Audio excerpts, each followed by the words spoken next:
Welcome to the land of wood and water, beautiful Jamaica. But did you know that long before the beaches, the music and the vibes, our island was shaped by 7 incredible people, 6 heroes, and 1 heroine whose courage made Jamaica what it is today? Let's meet our national heroes and heroine. Deep in the Blue Mountains, the sound of the Abeng echoed across the valleys, a call to freedom.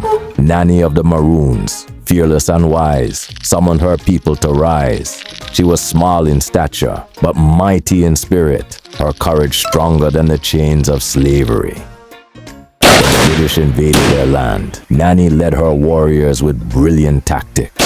She taught them to fight from the shadows, swift, silent, unseen. The redcoats feared the mountains, for they belonged to Nanny and her people. But Nanny was more than a warrior. She was a teacher, a mother, a keeper of the flame. Around the fire, she told stories of Africa, songs of courage, and the wisdom of freedom. Her spirit became the heartbeat of her people. Even when peace was forced upon her, Nanny refused to bow.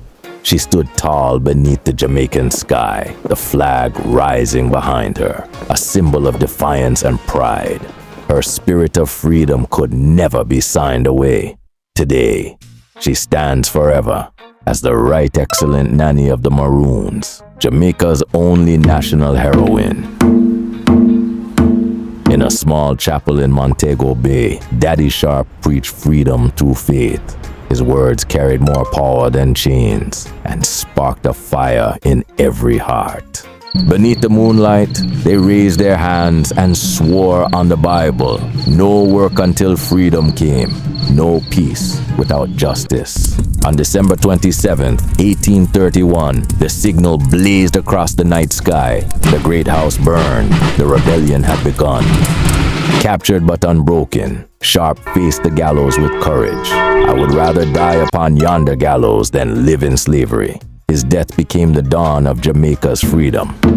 Paul Bogle and George William Garden spoke for the poor, 2 men of faith and courage, united against injustice. Their words gave hope to the voiceless. On October 11, 1865, Bogle led his people to Morant Bay. They marched for peace, for fairness, for the right to be heard.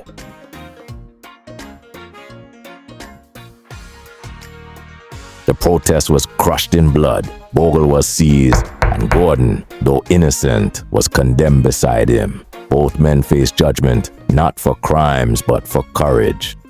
They died as martyrs, yet their voices rose beyond death. From their sacrifice came new justice, new laws, and a freer Jamaica. In St. Anne's Bay, a boy named Marcus Garvey dreamed beyond the shores of Jamaica. In Kingston's printing shops, he learned the power of words and began to shape the voice of a people. Garvey carried his message across oceans, from Harlem to Africa. He was praised by many, opposed by powers, imprisoned and exiled, but his dream could not be silenced. What organization is that? It is for the Personal Negro Improvement Association. Is an organization that seeks to unite into one solid body the 400 million Negroes of the world. When he died in 1940, his body returned home, but his vision lived on. Pride, unity, and progress for all people. Marcus Garvey taught the world that freedom begins in the mind, and courage builds the nation. Born in Manchester in 1893, Norman Manley grew from a brilliant scholar to a decorated soldier of the Great War.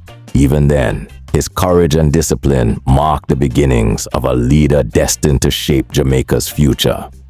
In 1938, as labor unrest spread across Jamaica, Manley stood with the workers, offering his voice, his law, and his heart to their struggle for dignity and fair wages. He founded the People's National Party and fought tirelessly for universal adult suffrage and self-government, laying the foundation for Jamaica's democracy. Guided by integrity and vision, Norman Manley led Jamaica toward independence.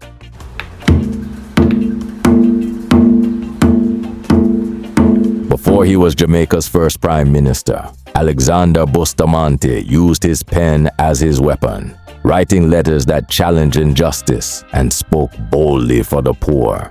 As hardship deepened in the 1930s, he united the working class, leading strikes and protests that demanded fair wages and dignity for every Jamaican. Arrested for his defiance, he emerged from prison stronger, the people's hero, ready to lead Jamaica towards self-rule and independence. In 1962, the dream became reality. Sir Alexander Bustamante, the people's champion, stood as Jamaica's first prime minister, his legacy forever woven into the island's freedom. From the mountains of Nanny to the courthouses of Morant Bay, from the pulpits of faith to the streets filled with protests, from the voices that cried for justice to the hands that built a nation, their courage became Jamaica's foundation. Nanny, the fearless, who sounded the horn of freedom. Sam Sharpe, who chose death before slavery. Paul Bogle and George William Gordon, who bled for justice and dignity. Marcus Garvey, who taught a people to rise with pride.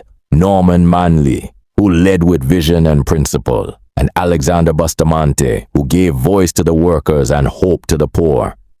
Together, they carved the path from bondage to independence, from despair to destiny.